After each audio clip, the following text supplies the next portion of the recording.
కొంతమంది.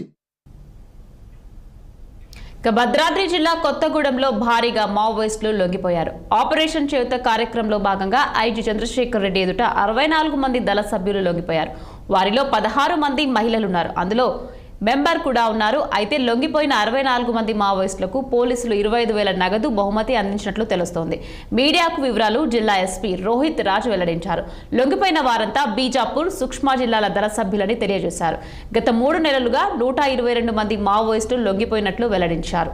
లొంగుబాటుకు Maoist party పేరుతో బలవంతపు వసూళ్లు, ఆదివాసీ ప్రాంతాల అభివృద్ధికి అడ్డంకి తదితర అంశాలు ప్రధానం కారణమవుతున్నట్లు తెలుస్తోంది. అజ్ఞాతాన్ని వీడండి, జనజీవన స్రవంతిలో కలవండి, ప్రభుత్వం ద్వారా వచ్చే సహాయ సహకారాన్ని అందిస్తామని పోలీసులు చెబుతున్నారు. రావాల్సిందిగా మా విన్నపం. మేము మళ్ళీ గ్రామాలకు వెళ్తాము.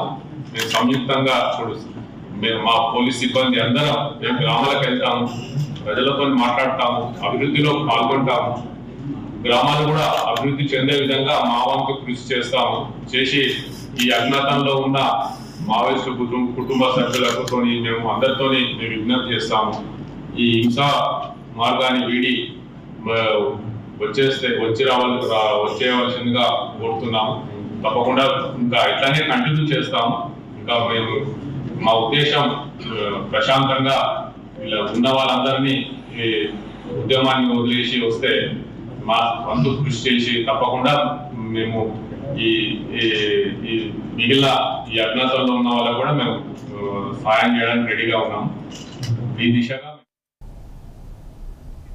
టీడీపీ కార్యకర్తపై మారణ ఆయుధాలతో విరుచుకుపడి హత్య చేసిన